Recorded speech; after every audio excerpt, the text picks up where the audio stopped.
Welcome to Brain Roots IAS. Today we will study noise pollution. जरा सोचिए, आप पूरी कंसंट्रेशन के साथ पढ़ाई कर रहे हैं और अचानक एक तेज हॉर्न की आवाज आपके ध्यान को चीर कर अंदर घुस जाती है। इरिटेशन होती है ना? फोकस एकदम से टूट जाता है। लेकिन पता है, ये जो एक्सपीरियंस है ना, ये सिर्फ एक छोटी मोटी इनकन्वीनियंस नहीं है। ये असल में एक बहुत ही गंभीर और अदृश्य यानी इनविजिबल पोल्यूटेंट का पहला सबसे कॉमन सिम्टम है। एक ऐसा पोल्यूटेंट जिसे हम अक्सर नजरअंदाज कर जाते हैं। तो चलिए इस टॉपिक को जरा सिस्टमैटिक तरीके से समझना शुरू करते हैं। सवाल यह है कि what exactly is noise pollution? किसकी एक फॉर्मल साइंटिफिक डेफिनेशन है क्या? देखिए, नॉइज पोल्यूशन को डिफाइन किया जाता है एज एनी अनवांटेड और हार्मफुल साउंड जो ह्यूमन एक्टिविटीज से पैदा हो, यानी एंथ्रोपोजेनिक। इसकी सबसे बड़ी पहचान ये है कि ये आवाज अनोइंग, डिस्ट्रैक्टिंग, इंट्रूसिव और हाँ, कभी कभी तो फिजिकली पेनफुल भी हो सकती है। और यहां सबसे क्रूशियल बात आती है कि बाकी पोल्यूशंस जैसे धुआं या प्लास्टिक वेस्ट की तरह ये दिखाई नहीं देता। ये एक इनविजिबल एनर्जी पोल्यूटेंट है और इसी वजह से आज इसे एक मेजर एनवायरमेंटल हेल्थ रिस्क माना जाता है। तो अगला सवाल और बड़ा लॉजिकल सवाल ये उठता है कि अगर ये इनविजिबल है तो फिर इसे मेजर कैसे करते हैं? इस अदृश्य खतरे को क्वांटिफाई करने के लिए हमें साइंस की मदद लेनी पड़ती है।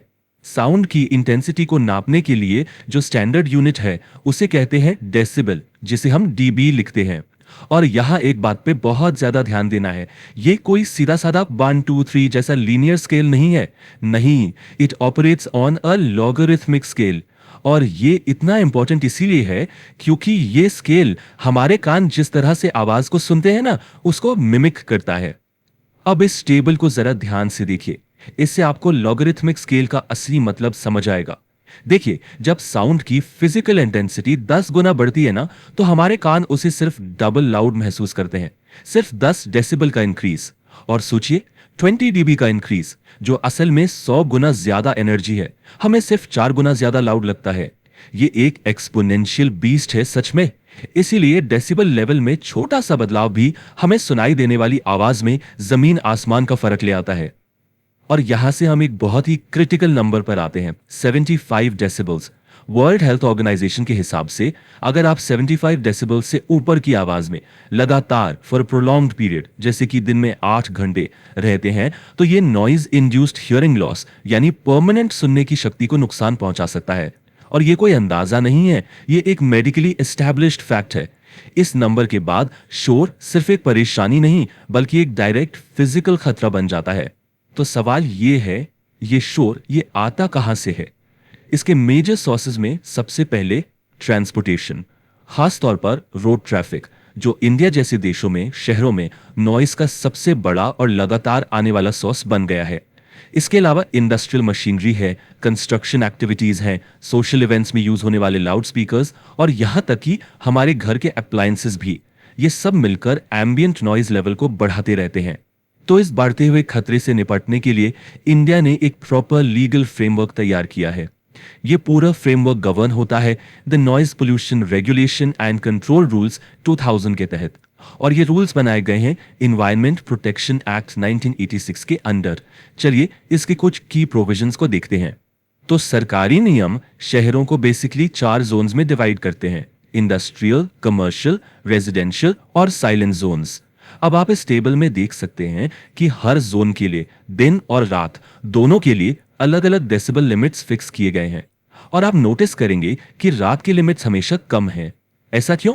क्योंकि रिस्टोरेटिव स्लीप के लिए शांति बहुत जरूरी है और उस वक्त हमारा शरीर शोर के लिए ज्यादा सेंसिटिव हो जाता है। अब सवाल उठता है कि ये साइलेंस जोन क्या है?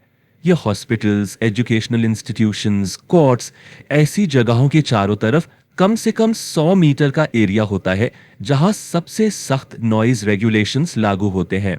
सोचने वाली बात है, ऐसा क्यों? बिल्कुल सिंपल लॉजिक है, क्योंकि इन जगहों का जो मेन पर्पस है ना, वो शांति पर ही डिपेंड करता है। हॉस्पिटल्स में पेशेंट रिकवरी, स्कूल्स में लर्निंग, कोर्ट्स में लीगल प्रोसीडिंग्स, इन सब के लिए शांति चाहिए। यहां शोर सबसे बड़ा डिस्ट्रप्टर है। अब देखिए, इन नियमों को लागू करने के लिए डेटा सबसे जरूरी चीज है। इसीलिए 2011 में सेंट्रल पोल्यूशन कंट्रोल बोर्ड ने एक बहुत ही इंपॉर्टेंट चीज शुरू की, real time ambient noise monitoring network. ये एक तरह का पैराडाइम शिफ्ट है। मतलब अब हम सिर्फ कंप्लेंट आने पर एक्शन नहीं लेते, बल्कि डेटा के बेसिस पर गवर्नेंस करते हैं। ये नेटवर्क शहरों में उन जगहों को पहचानता है जहां शोर बहुत ज्यादा है, यानी नॉइज हॉटस्पॉट्स, जिससे अथॉरिटीज फिर टारगेटेड एक्शन ले सकती हैं, जैसे ट्रैफिक को डाइवर्ट करना या साउंड बैरियर्स लगाना। अब हम इस समस्या के सबसे गंभीर पहलू पर आते हैं। शोर का हमारी हेल्थ पर क्या असर पड़ता है? और यह असर सिर्फ कानों तक नहीं रुकता, इसके प्रभाव पूरे शरीर पर होते हैं, यानी कि सिस्टेमिक होते हैं। देखिए होता क्या है। लगातार शोर हमारे शरीर के सिंपैथेटिक नर्वस सिस्टम को एक्टिवेट कर देता है। इसे फाइट और फ्लाइट रिस्पॉन्स भी कहते हैं।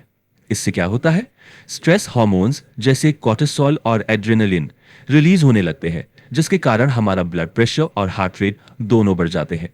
और अगर ये लंबे समय तक चलता रहे तो ये क्रॉनिक स्ट्रेस बन जाता है, जो आगे चलकर हाइपरटेंशन और कार्डियोवैस्कुलर डिजीजेस का खतरा बढ़ाता है। इतना ही नहीं, ये टिनिटिस यानी कानों में घंटी सी बजना और हमारी गहरी नींद, जिसे हम रेम स्लीप कहते हैं, उसको भी बुरी तरह से डिस्टर्ब करता है।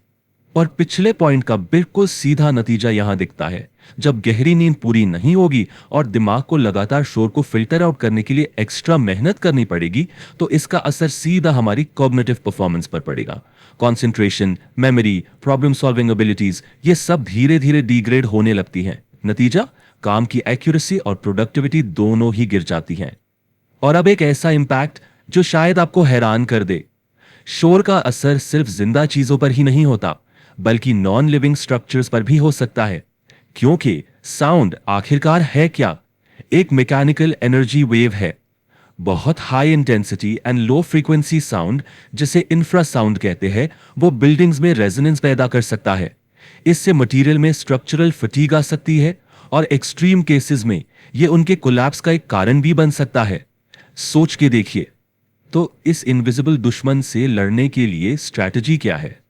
एनवायरमेंटल मैनेजमेंट में एक स्टैंडर्ड अप्रोच यूज होता है। इसे कहते हैं हायरार्की ऑफ कंट्रोल्स। हम इसे एक 3 टियर डिफेंस आर्किटेक्चर यानी 3 लेवल की सुरक्षा व्यवस्था के रूप में समझ सकते हैं। इस हायरार्की में 3 लेवल हैं। सबसे पहला और हमेशा सबसे इफेक्टिव स्टेप होता है शोर को उसके सोर्स पर ही कंट्रोल करना। जहां से वो पैदा हो रहा है वही उसे रोको। और जब ये पॉसिबल ना हो, तब हम अगले लेवल्स पर जाते हैं। सोर्स कंट्रोल का सीधा सा मतलब है शोर को पैदा होने से ही रोक दो। कैसे? गाड़ियों में प्रॉपर साइलेंसर्स का यूज हो, ऐसी मशीनरी डिजाइन की जाए जो कम आवाज करें, हैवी मशीन्स के नीचे रबर पैड्स जैसे वाइब्रेशन डैम्पनर्स लगाए जाएं जो वाइब्रेशंस को एब्जॉर्ब कर लें। और हाँ, जरूरत पड़ने पर लाउड स्पीकर्स जैसे सोर्सेस को कानूनी तौर पर रिस्ट्रिक्ट करना भी इसमें शामिल है। अच्छा, अगर सोर्स को शांत नहीं कर सकते तो अगला स्टेप है शोर को हम तक पहुंचने से रोकना। इसके लिए क्या करते हैं? हाईवेज के किनारे आपने देखी होंगी अकोस्टिक बैरियर्स यानी साउंड वॉल्स बनाई जाती हैं। पेड़ों की ग्रीन बेल्ट्स लगाई जाती हैं। पता है क्यों? क्योंकि पेड़ों के पत्ते और टहनियां साउंड वेव्स को एब्जॉर्ब और स्कैटर करके एक नेचुरल साउंड एब्जॉर्बर का काम करते हैं। घरों में डबल ग्लेज्ड विंडोज का इस्तेमाल भी इसी का एक एग्जाम्पल है। ये आखिरी लाइन ऑफ डिफेंस है, लास्ट रिजॉर्ट। और ये आमतौर पर ऑक्यूपेशनल सेटिंग्स यानी वर्क प्लेसेस में इस्तेमाल होती है। इसमें शामिल है पर्सनल प्रोटेक्टिव इक्विपमेंट यानी पीपीई, जैसे ईयर प्लग्स और ईयर मफ्स। इसके अलावा कुछ एडमिनिस्ट्रेटिव कंट्रोल्स भी हैं, जैसे जॉब रोटेशन। इससे यह इंश्योर किया जाता है कि कोई भी एक वर्कर पूरे दिन हाई नॉइज एनवायरनमेंट में एक्सपोज ना हो। उसके एक्सपोजर टाइम को कम कर दिया जाता है। तो आखिर में इस एक विचार पर गौर कीजिए, साइलेंस यानी शांति, ये भी एक नेचुरल रिसोर्स है। हमारा गोल हर आवाज को खत्म करना बिल्कुल नहीं है। गोल है साउंड को इस तरह से मैनेज करना कि वो एक विषैले पदार्थ, एक टॉक्सिन में ना बदल जाए। हमारे शहरों की जो एकॉस्टिक हेल्थ है ना, उससे वापस हासिल करना ही असली चैलेंज है। If you found this lecture helpful, like, share and subscribe to the channel.